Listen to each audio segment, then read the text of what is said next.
Working in retirement. Facebook, Twitter, Thailand. Most experts on the subject believe that the Social Security system will be bankrupt in about 15 years.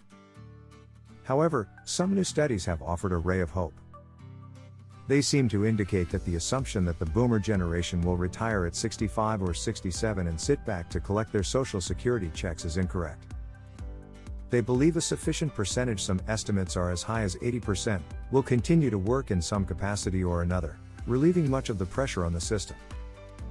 This is probably the only ray of hope for many who have visited financial planners or bought personal finance software to see how much they need for retirement.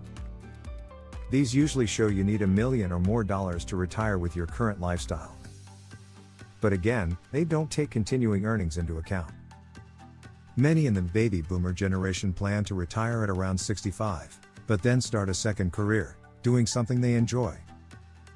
Most don't want to continue on in their present jobs or move to low-paying work at fast food restaurants or supermarkets. Rather, they would rather make their accumulated knowledge work and, if possible, also give something back to society at the same time.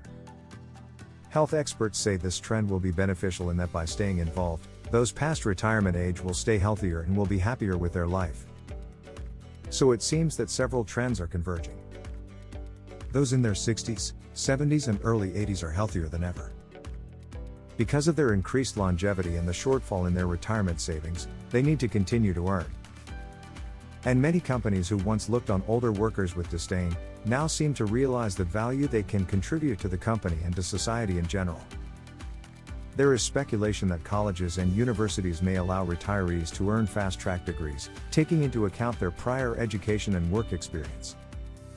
Also, some states are already loosening license requirements for teachers to allow those with degrees in fields other than education to become teachers with little if any further training.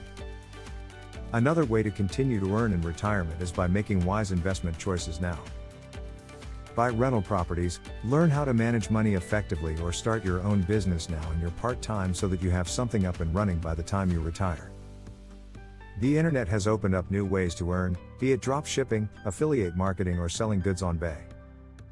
If you always wanted to be an author, or if you can write software programs, it is simple to self-publish and sell electronic goods through services such as ClickBank. Or you could just do something you've always wanted, like baking, breading, or making shoes. If you're good at whatever you choose, you should have little trouble finding a clientele. But if you are depressed because you have to continue to work after 65, don't. You'll have a lot of company and you will also be healthier and happier for it.